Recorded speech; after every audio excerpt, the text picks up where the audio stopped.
Hello and welcome to my channel. This is another time-lapse video. This is of a double portrait that I did of my friend Vance and his son Royce. And this is meant to be used for the cover of Vance's autobiography. So this is pretty exciting. Vance came to me and sent me a bunch of different photos to use as references, and we wind up settling on a couple of different photographs.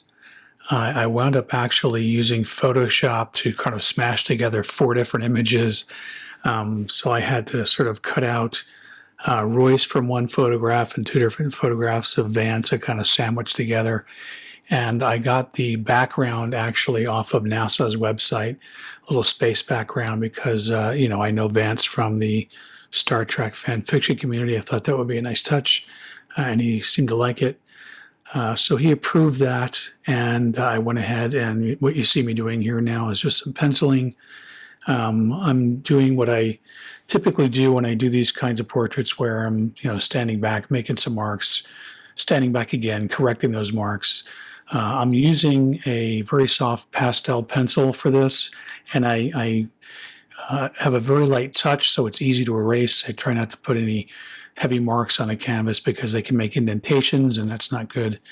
And it's harder to erase that way. So the objective initially was to just try to get a composition to where they looked correct in the frame, and kind of work from the middle out. I think it went up working out pretty well. I decided to start painting Royce first because Royce was in sort of physically in front.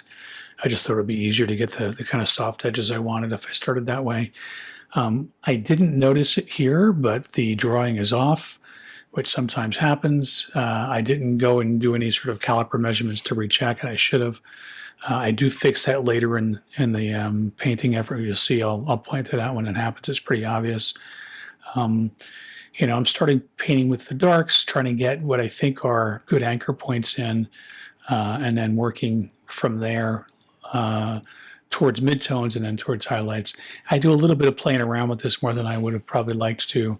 But as you can see now, the colors I'm adding right now are very warm and don't quite hit the right highlights on the far side of the head. I do go and address that afterwards. I'm kind of focusing more on value right now and skin tone, trying to get the right colors, and just not paying attention to the drawing, which is clearly wrong. As I start to fill this out and I stand back, I start doing a kind of a check where I kind of flick my eyes back and forth, which is really good for capturing contrasts. But I really needed to do a more focused examination of what I was painting and what the reference photo was, because the mouth is clearly wrong. And I do wind up noticing this, and you'll see me. I basically take a Q-tip swab and wipe it down. I've seen other artists use things like a palette knife and scrape paint off with a palette knife. I have not had success doing that without leaving ridges, which I really don't like. So I use a Q-tip for that.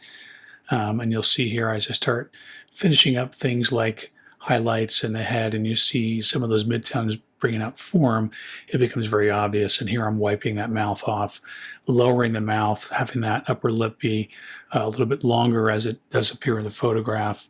And I think we wind up with a better likeness. And you also have, I think, a little better highlighting on the mouth, which is evident in the photograph. I did go and tweak the shadow side of the jaw a little bit, but I really was, pardon me, was hesitant to have that contrast be too high on a child, because that can start to look really harsh and it can make a child look like an old person, which I didn't want for Royce. So I left that shadow section a little more subtle than it was in the photograph, and started moving on to Vance. And you see the same approach, starting with the shadow colors of the face and then starting to add some of the midtones before I go to anything lighter than that. I know some artists will actually do the darkest part of a face and then the lightest part of a face and then add midtones. But I kind of feel like if I gradually work up from dark, I see my results better I'm able to sort of judge more closely to what I want in my final result in terms of highlights. So I don't wind up with something that's too high keyed, and I think that affects the realism. And you see me here, I'm painting mostly in monochrome, so I'm now adding some more warmer tones to Vance's face to bring out some of that variation in the skin tone. Vance has a beard, which makes things a lot easier. I don't have to really paint the rest of his face. I just paint the beard. And, there's challenges in painting facial hair as well, but I think I managed to pull it off. You'll see here, as I'm painting, the eyes are not lined up properly. The top line is lined up and the outer corners are lined up, but the inner corners are not. I do wind up fixing that, and it wasn't on the film. It just like took 2 seconds to just push the one eye corner down a little bit, the other eye corner up a little bit. Really just a few brush strokes, but it's not on film. So what you see here is the eyes are just a little bit off. As I start filling in the beard, I can start getting a little closer to what the mouth looks like, and adding some finishing touches before I go and start looking at things like part of the background and start looking at the clothing. And for the background, I didn't try to 100% replicate what was in the photograph, because I really just used that to give myself an idea of what I thought would look good for a book cover. So I do add a little bit of that lighter value right behind Vance's head. In the photograph, there's actually either a star or a moon that happens to be in that photograph. Because I used Photoshop, it's layered in such a way you don't see that. So I didn't want to have that become too bright and be difficult to sort of explain with the rest of the painting. So it just looks like a little bit of abstract color variation. Trying to put together the clothing for Royce was a little complicated, because it wasn't clear to me exactly what I was seeing in the photograph. It's a shirt. He's at an angle. I try to add some structure to the shirt so it looks like there's some folds and some wrinkles, but probably would have preferred if maybe Royce's body was a little twisted closer to me, but we had the photographs we had to work with, and I think it worked out okay. Doing Vance's hat was a lot of fun. I know that there were some copyright issues with his actual hat, so we just abstracted that away as well. They're in the photograph, but they are not on the final painting, because it needed to be something he could use to publish.